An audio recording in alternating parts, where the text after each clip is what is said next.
দিন গড়িয়ে রাত আসে, মাস গড়িয়ে বছর আসে, বছর যায় বছর আসে। ঠিক 940 বছর পর মালাকুল মাউত আদম আলাইহিস সালামের কাছে আসলেন। বললেন, আনা মালাকুল মাউত উকিলা বিকুম, আপনাদের জন্য আল্লাহ আমাকে বানিয়েছে রূহ কবজ করতে। ও আদম, আবুল বাশার, পৃথিবীর প্রথম মানব, প্রথম নবী, আপনার সময় শেষ, রেডি হন, কি হন, খেলা শুরু হবে, এখনই রূহ কবজ করে নিয়ে যাব। সাইয়েদনা আদম বলে, এখন আসছো কেন, আমার আরো 60 বছর বাকি আছে।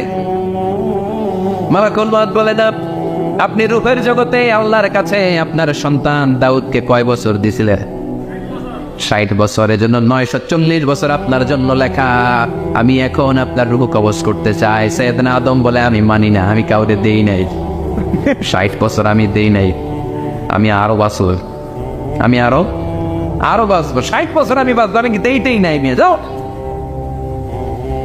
মালাকুল মাউত আল্লাহর যে বলে, আল্লাহ দেয় নাই বলে, আসলে ভুলে গেছে, আসলে মানুষ ভুলে যায়, মানুষ বড্ড ভুলে যায়। আমরা অনেক সময় খাইয়াও কই খাই নাই, অনেক কিছু আপনি দিছিলেন কিন্তু ভুলে যাই, গলার নিচ দিয়ে নামার পরে কই তুমি কিচ্ছু দেও নাই, আছে না নাই? নাসিয়া আদম ফানাসিয়া বানু, আদম আলাইহিস সালাম ভুলে গেছেন, তাই আমরাও ভুল করি, ঠিক কিনা? এজন্য আমাদের নেতারাও বলে এটা দেবো ওটা দেবো, নির্বাচনের পর সব ভুলে যায়, আছে না নাই? ওই যে আদম আলাইহিস সালাম বলছে, আমরা ভুলে যাই, অন্যদের দোষ কি? ভুলে যায়, বেমালুম ভুলে যায়। আল্লাহ বললেন, মালাকুল মাউত আর জোরাজুরি করো না, 940 নয়, ঠিক 1000 বছর পরে আদমের কাছে যাবা। আমি আমার আদমের ভাগ্যে এই জিনিসটাই রেখে দিয়েছিলাম রে মালাকুল মাউত, আমি আগ থেকে এটাই রেখেছি, আমি জানতাম সে ভুলে যাবে। চিল্লা এখন সুবহানাল্লাহ। তার মানে পৃথিবীর সবচেয়ে লম্বা মানুষ, 60 হাত লম্বা, এত শক্তিশালী আদম আলাইহিস সালাম শ্রীলঙ্কা প্রথম নেমেছিলেন, এক লাফ দিলে আদম আইন চলে যাইতেন। সুবহানাল্লাহ। কি লম্বা মানুষ, থাকতে পারছে? কথা নাই, গমে ধরছে, শেষ করে দেই। হ্যাঁ, আরো কয়েক মিনিট চলবে, চলবে চলবে, তাকবীর দেন, না হে তাকবীর। আদম আলাইহিস সালাম চলে গেলেন, ওনার পরের নবী ইদ্রিস আলাইহিস সালাম, উনি মরে নাই। ইদ্রিস আলাইহিস সালাম মরছে, কে বলছে? উনিও মরেছেন। তবে ওনার মৃত্যুর আজীব এক ঘটনা আছে, অনেক লম্বা কথা। এক ফেরেশতার সাথে ওনার বন্ধুত্ব হয়েছিল, বলেছিলেন আমি আকাশ দেখতে চাই, আল্লাহর কাছে অনুমতি চাই। আল্লাহ বলল, ঠিক আছে, ইদ্রিসকে আকাশে ঘুরাও। প্রথম আকাশে ঘুরলেন, দ্বিতীয় আকাশে ঘুরলেন, তৃতীয় আকাশে ঘুরলেন, চতুর্থ আকাশে ঘুরলেন। ইন দ্য মিন টাইম চতুর্থ আসমানে মালাকুল মাউত পৃথিবীর দিকে নেমে আসছিল। ওই ফেরেশতা বলে, মালাকুল মাউত আপনি কই যান? মালাকুল মাউত বলে, একটু আগে আল্লাহ ফরমান জারি করেছে, চতুর্থ আসমানে আমার নবী ইদ্রিসের রূহ কবজ করো। সুবহানাল্লাহ। আমি বললাম, আল্লাহ আপনার পাঠানো নবী সৈয়দনা ইদ্রিস থাকে দুনিয়ায়, চতুর্থ আসমানে পাবো কই? আল্লাহ কয় কথা নাই, দৌড় দে। আমি দৌড় দিলাম, এসে দেখি ইদ্রিস আলাইহিস সালাম এখানে রেডি। সুবহানাল্লাহ। ওয়া রাফা'নাহু মাকানান আলিয়্যা। ইদ্রিস আলাইহিস সালামের রূহ কবজ দুনিয়ায় হয় নাই, চতুর্থ আকাশের মধ্যে হয়েছে। একটু চিৎকার করে পড়বেন সুবহানাল্লাহ। এরপরে সুলাইমান আলাইহিস সালাম, উনি তো মরে নাই, মরছে, উনি জিন চালাইতো, উনিও মরবে। শক্তিশালী একজন নবী ছিল। উনি মালাকুল মাউতকে বলেছিলেন, মালাকুল মাউত আমার মৃত্যুর সুয়াইয়া, সামান্য কিছু আগে আমারে বইল, আমার একটা কাজ আছে। মালাকুল মাউত মৃত্যুর কিছু সময় আগে এসে বলল, সুলাইমান টাইম ইজ আপ, সময় শেষ, অল্প কিছু সময় বাকি, কি করবেন করেন। সাইয়েদনা সুলাইমান জিনদেরকে ডাকলো, ও জিনেরা, বিশাল একটা প্রজেক্ট আছে, প্রজেক্টে কাজ শুরু করো। আর কিছু জিনকে বললো, চারদিকে গ্লাস ফিটিং করা একটা রুম বানাও। সাইয়েদনা সুলাইমান আলাইহিস সালাম গ্লাস ফিটিং করা রুমের ভেতরে ঢুকলেন। এই রুমে ঢুকার দরজা নাই, হাতে একটা লাঠি নিলেন, কি নিলেন? লাঠির মধ্যে ভর করে দাঁড়িয়ে রইলেন আর জিনদের দিকে তাকিয়ে রইলেন। জিনেরা এত বদমাশ ছিল, সাইয়েদনা সুলাইমান দাঁড়িয়ে না থাকলে কাজ করতো না, ছিল ফাঁকিবাজ। কি ছিল? দাঁড়ায় না থাকলে আজও লোকজন কাজ করতে চায় না, ঠিক কিনা? মালিক দাঁড়ায় থাকলে ঠিকই কাজ হয়ে যায়।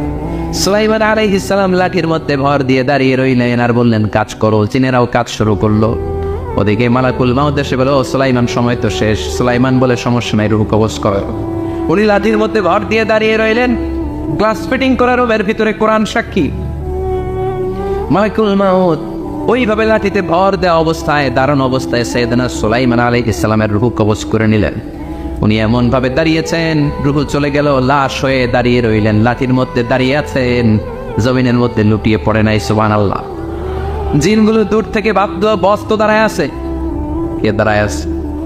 জিনারা মনে করছে বস দাঁড়ায় আছে, কাজ করতে হবে। করতে করতে পুরা প্রজেক্টের কাজ শেষ। ইন দ্য মিন টাইম ঝিঝি পোকা, ওই পোকা যে পোকা কাঠ খেয়ে ফেলে, এই কাঠ খাওয়ার পোকা সুলাইমান আলাইহিস সালাম লাঠির ভেতরে ঢুকে লাঠিও খেয়ে ফেলেছে। সাইয়েদনা সুলাইমান আলাইহিস সালাম তপাস করে জমিনে পড়েছে।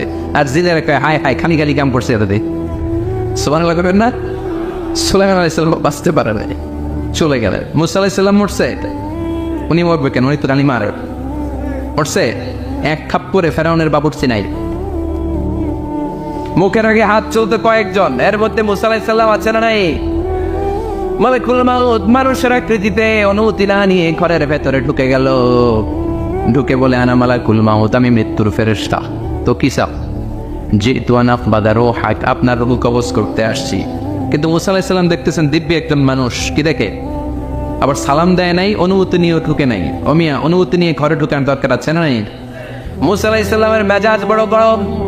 উনি বললেন কি করবি? কয় আপনারে মারবো। কয় এদিকে আয়। মালাকুল মাউত মনে মনে ভাবে এতদিন সব মানুষগুলো আমারে দেখলে দিত দৌড়, আজকে মনে হয় আমারে দিতে হবে দৌড়। এক পা গায়ে দুই পা পেছায় সাহস করে সামনে গেলেন।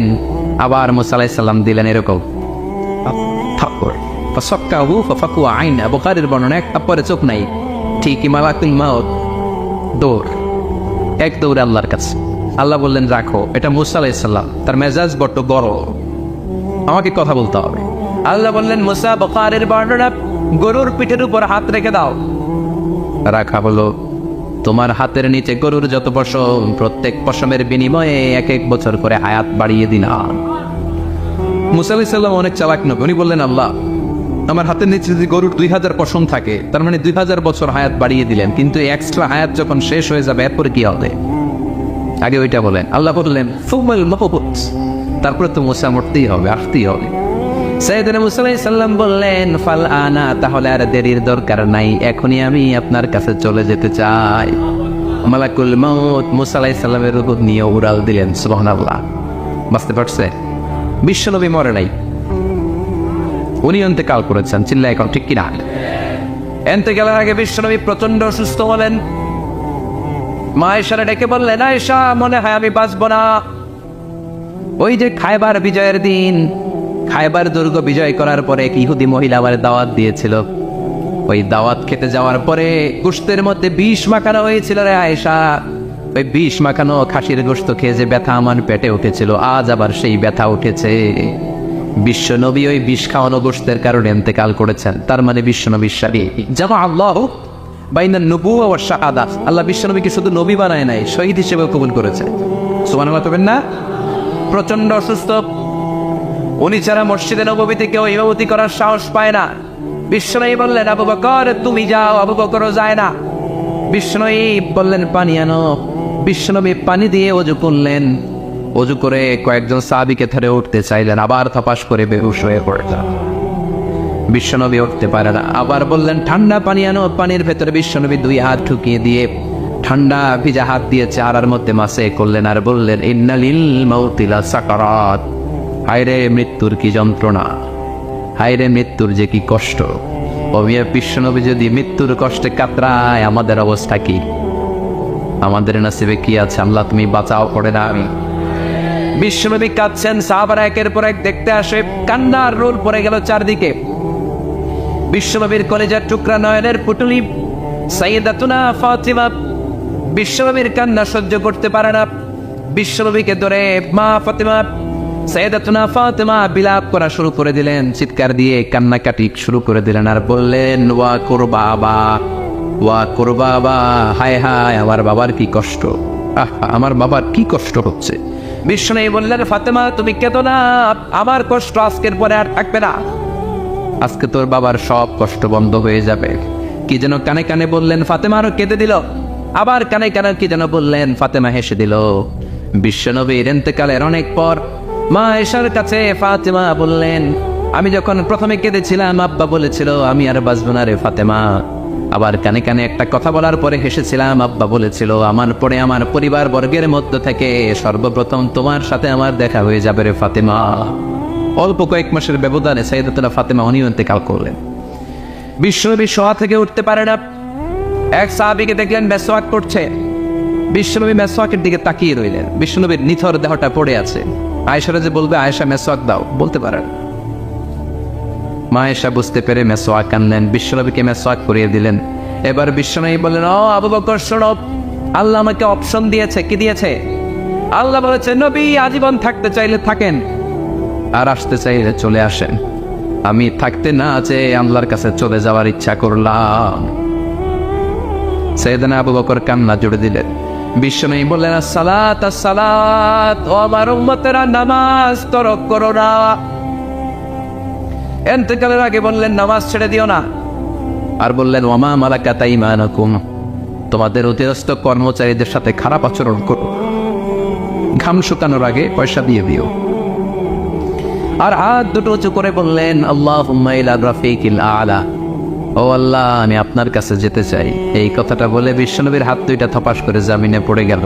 বিশ্বনবীও চলে গেলেন। থাকতে পেরেছে কেউ? চিন্নায় বলেন। এজন্য আমরা আল্লাহর কাছে ইমানই মৃত্যু চাই। কি মৃত্যু? আমরা উত্তম মৃত্যু চাই। চিন্নায় বলেন কি মৃত্যু? এজন্য মরণের আগে ইমান নিয়ে মরার দরকার আছে না নাই? বিশ্বনবী দোয়া করতেন, আল্লাহুম্মা রযুকনা হুসনাল খাওয়াতিম, ও আল্লাহ আমাদের শেষটা যেন ভালো হয়। শেষ কথা বলি, এদিকে তাকা, মনোযোগ আছে। বলতেন, আল্লাহুম্মা রযুকনা হুসনাল খাওয়াতিম, ও আল্লাহ আপনি আমাদেরকে ইমানের মৃত্যু দেন, আমাদের শেষটা ভালো করেন। কারণ সব ভালো তার শেষ ভালো। জানেন না এটা আপনারা? সব ভালো তার শেষ ভালো। আজীবন ইসলামের পক্ষে, আজীবন নামাজি মুত্তাকি, মরার আগে কাফের হয়ে মনে এরকম আচরণের, মরার আগে শাহবাগের মঞ্চে উঠে ভাষণ দেয়, ভাইয়েরা আমার আচরণ নাই। আবার আজীবন কাফের, ইসলামের বিরোধী, ইন্তেকালের আগে কালিমা পড়ে সব মাফ করায় আছে না নাই? বিশ্বনবীর শ্বশুর আবু সুফিয়ান, নাম শুনছেন? বদরের যুদ্ধে বিশ্বনবীর বিরুদ্ধে, মক্কায় বিশ্বনবীর ঘুমাতে দেয় নাই, উহুদের যুদ্ধে বিশ্বনবীর সাথে ফাইট, খন্দকের যুদ্ধে বিশ্বনবীর সাথে মারামারি, আহজাবের যুদ্ধে কিলাকিলি, সারাটা জীবন বিশ্বনবীর সাথে মারামারি, মক্কা বিজয়, কালিমা পড়ে মুসলমান হয়েছে। গোটা জীবনে যা অন্যায় করেছে সব মাফ করে দিয়েছে কে? এজন্য আমরা আল্লাহরে বলি, আল্লাহ কালিমাটা পড়তে পড়তে যেন আমরা মরতে পারি। চিৎকার করে পড়ে না আমিন। জিহাদের ময়দানে এক সাহাবা যুদ্ধ করতে লাগলেন। বুখারীর বর্ণনা, যুদ্ধ করতে করতে কাফেরদেরকে মারতে মারতে, হাদিসের ভাষ্য, লা ফাজা ওয়ালা শাযা ইল্লা ইয়াদরিবুহা বিসাইফি, তার সামনে যত কাফের আসে সে কচুকাটা করে। অন্য সাহাবীরা খুশি হয়ে যায়। অন্য সাহাবীরা বলে আজকের সব সওয়াব এই সাহাবী পেয়ে যাবে। কিন্তু বিশ্বনবী হঠাৎ করে একটা কথা বললেন, ওই কথা শুনে সাহাবীরা অবাক। বিশ্বনবী বললেন, হুয়া ফিন্নার, ও জাহান্নামে যাবে। কই যাবে? জিহাদের ময়দানে এক মুজাহিদ সাহাবী কাফিরদেরকে মেরে শেষ, কিন্তু বিশ্বনবী বললেন কই যাবে? কথা কয় না। এক সাহাবী কয়, ঘটনা কি? এত বড় মুজাহিদ ফি সাবিলিল্লাহ কেন জাহান্নামে যাবে? আমি লুকিয়ে লুকিয়ে দেখি। লুকিয়ে লুকিয়ে ওই সাহাবী দেখে, মুজাহিদ সাহাবী যুদ্ধ করতে করতে কাফিরদের বিশাল একটা ঘাটির ভেতরে ঢুকে গেল। মারতে মারতে মারতে মারতে হঠাৎ এক কাফেরের আঘাতে এই মুজাহিদ সাহাবীর ডান হাতটা কাটা পড়ে গেল। এবার ডান হাত দিয়ে ফিনকি দিয়ে রক্ত বের হতে শুরু করলো। মুজাহিদ সাহাবী আর যন্ত্রণা সহ্য করতে পারে না। যন্ত্রণা সহ্য করতে না পেরে কাতরাতে কাতরাতে নিজের হাতের ছুরিটাকে জমিনের মধ্যে গেড়ে দিয়ে ছুরির উপরে ছাপিয়ে পড়ল। পেটের এই দিক দিয়ে ঢুকে ওপাশ দিয়ে বের হয়ে গেল, এফার ওপার হয়ে গেল। মানে আত্মহত্যা করলো, ঠিক কিনা? জাহান্নামী নাই? কথা কর। লুকিয়ে লুকিয়ে যে সাহাবা দেখেছে, চিৎকার দিয়ে বিশ্বনবীর কাছে যেয়ে বলে, আশহাদু আন্নাকা রাসূলুল্লাহ, ও নবী আপনি যে আসল নবী, কোনো সন্দেহ নাই, আমি লুকিয়ে লুকিয়ে দেখেছি। ওই মুজাহিদ সাহাবা বেঁচে নাই, সে কাফেরের আঘাতে শহীদ হয় নাই, নিজের পেটে নিজে ছুরি ঢুকিয়ে আত্মহত্যা করেছে। আজীবন বিশ্বনবীর সাথী, মরার আগে জাহান্নামী। আমরা কেউ জানি না আমাদের শেষটা কেমন হবে। এজন্য আমাদের শেষটা ভালো হোক, ভেরি সেন্সিটিভ ইস্যু। আমাদের শেষটা ইমানের হোক। এখন যেমনি মাথা ঠিক আছে, বুদ্ধিমত্তার সাথে শাহাদাত বাক্যের উপর যেন আমরা মরতে পারি, আমরা পড়ি আমিন। চিল্লায় পড়ে না হবে। কি করে বুঝবেন মৃত্যুটা ভালো হলো? এক নম্বর আলামত আন-নুতকু বিশ-শাহাদা, মরার আগে আওয়াজ করে জিকির করে কেউ যদি পড়তে পারে লা ইলাহা ইল্লাল্লাহু মুহাম্মাদুর রাসূলুল্লাহ সাল্লাল্লাহু, এটা হচ্ছে আলামাতু হুসনিল খাতিমা। আপনার মৃত্যুটা যে ভালো মৃত্যু হয়েছে এটার আলামত। কি মৃত্যু? সবাই বলেন ভালো মৃত্যু আমরা চাই কি চাই না? ভালো মৃত্যুর এক নাম্বার আলামত কালিমা পড়ে যদি মরতে পারে। বিশ্বনবী বলেন মান কানা আখিরু কালামিহি লা ইলাহা ইল্লাল্লাহ, যে ব্যক্তির সর্বশেষ কথাটা হবে, বাক্যটা হবে লা ইলাহা ইল্লাল্লাহ, দাখালাল জান্নাহ, সে জান্নাতি হয়ে যাবে। সুবহানাল্লাহ পড়ে। এরপরে বিশ্বনবী বললেন আল মুমিনু ইয়ামুতু বিজাবিল জাবিন, মুমিন যখন মারা যায় তার কপাল ঘেমে যায়। সুবহানাল্লাহ পড়েন। হাত ঘামে না, পা ঘামে না, মুমিনের কপাল ঘামে। সুবহানাল্লাহ। এজন্য কেউ মারা গেলে কপালের মধ্যে হাত দিবেন, দেখবেন এই ঘামের মধ্যে একটা জান্নাতি ঘ্রাণ আছে। সুবহানাল্লাহ। আল্লাহ, আমরা যখন মরে যাব আমাদের কপালটা যেন এরকম ঘেমে যায়। আমিন পড়েন। আর জোরে আমিন। আল মুমিনু ইয়ামুতু বিআরাকিল জাবিন, মুমিন মারা গেলে তার কপাল ঘামে। কপাল ঘামলে বুঝতে হবে এটা ভালো মৃত্যু, ইমানি মৃত্যু। চিল্লায় বলেন ঠিক কিনা? এরপরে বিশ্বনবী বললেন ফি লাইলাতিল জুমা, জুমার রাতে যদি মরে, আও ফি শাহরি রমাদান, কিংবা রমজান মাসে যদি মরে, আও ফি সাফারিল হজ, কিংবা হজের সফরে যদি মরে। বাংলার জমিন থেকে অনেক হাজিরা হজ করতে যায়, অনেকে ওইখানে যে আরাফাতের ময়দানে মারা যায়, এরকম হাজি আছে না? খুশনসিব, এটা খুশনসিব। আলহামদুলিল্লাহ পড়ে। মনের পথে অবিচল থেকে আমার মরণ যেন হয়। চিল্লায় পড়ে না আমিন। তার মানে কে কোথায় মরবো আমরা কেউ জানি নাকি? ওমা তাদরি নাফসুম বিআইয়ি আরদিন তামুত, কোন জায়গায় মরবা, কখন মরবা কেউ আমরা জানি না, কিন্তু মরবো সবাই জানে, ঠিক কিনা? কুল্লু নাফসিন যায়িকাতুল মাউত, প্রত্যেকটি আত্মার মৃত্যুবরণ করতে হবে, এটা আমরা সবাই জানি। The most certain thing in life is death, but the most uncertain thing in our life is the time of death. এই জীবনের সবচেয়ে সুনিশ্চিত বিষয় হলো মরণ, সবচেয়ে অনিশ্চিত বিষয় হলো মরণের সময়। চিল্লায় এখন ঠিক কিনা? মরবো যে আমরা সবাই জানি, কিন্তু কোথায় মরবো আমরা কেউ জানি? জানি আমরা সবাইকেই মরতে হয়। জন্মালেই মরতে হবে, চলে যেতে হবে, থাকা যাবে না। এটাই হলো পৃথিবীর পদ্ধতি। জীবনের সবচাইতে নির্মম ঘটনা হচ্ছে মরণ, সবচাইতে ভয়ঙ্কর অভিজ্ঞতা। কোন প্রাণীর জন্য সর্বোচ্চ এবং সবচাইতে ভয়ঙ্কর অভিজ্ঞতা হচ্ছে মৃত্যু। এবং এত ভয়ঙ্কর অভিজ্ঞতা, এই অভিজ্ঞতাটা কারো কাছে শেয়ার করে যাওয়া যায় না। মরার সময় কেউ বলে যেতে পারছিল আমার মরতে এমন লাগছে, কইতে পারছে? কেমন লাগছে বলতে পারে? বলা যায় না। তার আগেই চলে যেতে হয় শৈশব, কৈশোর, যৌবন, বার্ধক্য, প্রৌঢ়ত্ব, হ্যাঁ, বয়সের ছাপ, কালো চুল দাড়ি সাদা হয়ে যাওয়া, দাড়ি চুলের শুভ্রতা, দুর্বলতা। This is the circle of life. ছোট্ট ছিলাম, বড় হলাম, সিঙ্গেল ছিলাম, ডাবল হলাম, তারপরে বাবা হলাম, তারপরে শ্বশুর হলাম, তারপরে নানা হলাম, তারপরে চলে যেতে হবে। This is the circle of life. চিল্লায় বলেন ঠিক কিনা?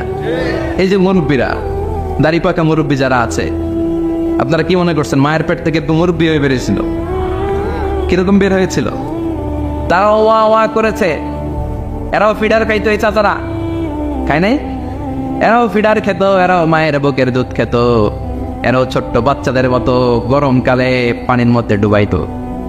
স্কুল ফাঁকি দিয়ে বাচ্চারা ডুবাই, আসে না নাই? উখিয়াতে এরকম নাই? ছোট্ট বাচ্চা ছিল, বড় হলো, বার্ধক্যে উপনীত হলো। This is the circle of life. চলে যেতে হবে। বিশ্বনবী বললেন আমার উম্মতি মা বাইনা সিত্তিনা ইলা সাবঈন, আমার উম্মতের গড় বয়স হলো 60 থেকে 70।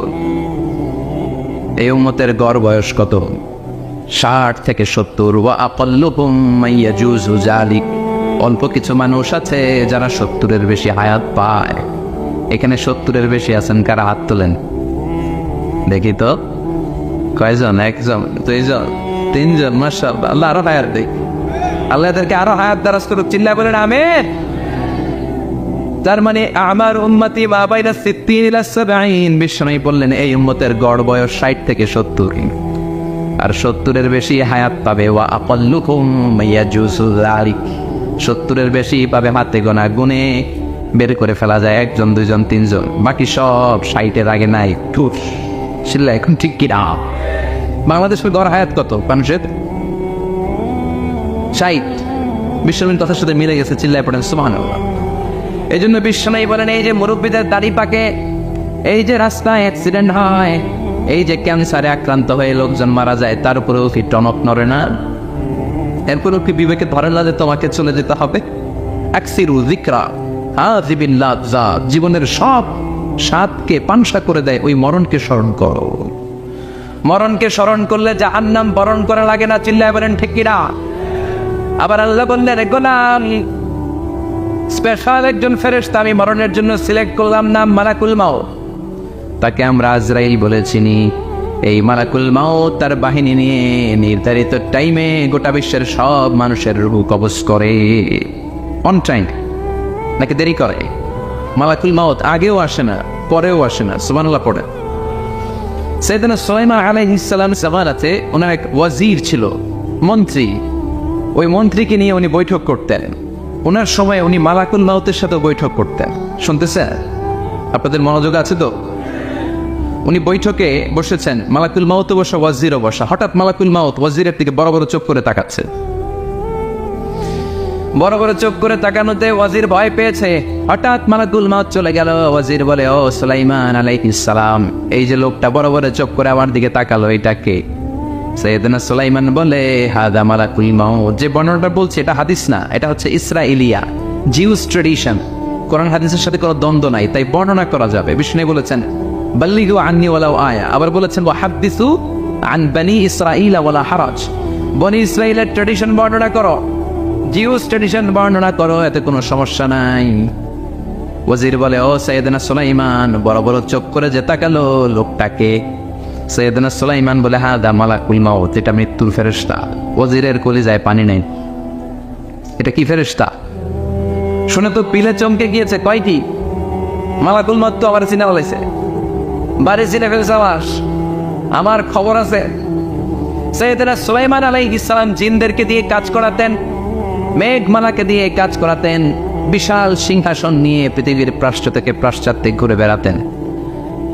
সাইয়েদনা সুলাইমানকে ওয়াজির বলে, ও সুলাইমান, মেঘমালাকে আদেশ করে দেন, আমি আর এই ফিলিস্তিনের ভূখণ্ডে থাকতে চাই না। আকাশের মেঘমালার উপরে আমারে বসিয়ে দেন, আর বলে দেন আমারে নিয়ে যেন আকাশের মেঘমালা হিন্দুস্তানের ওই দূর পর্বতে রেখে আসে। আকসা আল হিন্দ, হিন্দের সবচেয়ে দূরবর্তী জায়গায় যেন আমার রেখে আসে। সাইয়েদনা সুলাইমান বললেন, আকাশের মেঘ যাও, আমার ওয়াজিরকে নিয়ে হিন্দুস্তানের একটা উপদ্বীপে রেখে আসো। রেখে আসা হলো। কিছুক্ষণ পর মালাকুল মাউত সাইয়েদনা সুলাইমানের কাছে হাজির। সাইয়েদনা সুলাইমান বললেন, ও মালাকুল মাউত, কই ছিলা? একটু আগে হিন্দুস্তান থেকে আপনার ওয়াজিরের রূহ কবজ করে আসছি। সুবহানাল্লাহ পড়েন। এটা আবার কেমন কথা, তুমি ওইখানে গেলা কেন? কয়, রব্বুল আলামিন কিছুক্ষণ আগে আমার কাছে পয়গাম পাঠিয়েছে, যাও সাইয়েদনা সুলাইমানের ওয়াজিরের রূহটা কবজ করো। কবজ করার জায়গা হলো হিন্দুস্তানের উপদ্বীপ। কোন জায়গায়? মালাকুল মাউত এসে দেখে সুলাইমান নবীর সাথে মিটিং করে। ওয়াজির কার সাথে মিটিং করে? সুলাইমান নবীর সাথে। কিন্তু ফরমানে লেখা রূহ কবজ করতে হবে কোথায়? হিন্দুস্তানে। সুবহানাল্লাহ করবেন না? এই জন্য বড় বড় চোখ করে আমি তাকিয়েছি, আর মনে মনে ভাবলাম টাইম তো নাই, কারণ মৃত্যু তো অন টাইমে হতে হয়, এখনই ওর রূহ কবজ করতে হবে। কেমন করে ওইখানে যাবে আমি জানি না, আমি আগে চলে যাই। মালাকুল মাউত চলে গেল, যে দেখে ওই জায়গায় ওয়াজির হাজির। সাথে সাথে রূহ কবজ করে আল্লাহর কাছে চলে গিয়েছে। পড়েন সুবহানাল্লাহ। এই জন্য আল্লাহ বললেন, মালাকুল মাউত আমি নির্ধারণ করে দিয়েছি, পৃথিবীর প্রতিটি মানুষ মালাকুল মাউতকে দেখবে, চাক্ষুষ দেখবে, ভালো হলেও দেখবে, খারাপ হলেও দেখবে। কার কথা?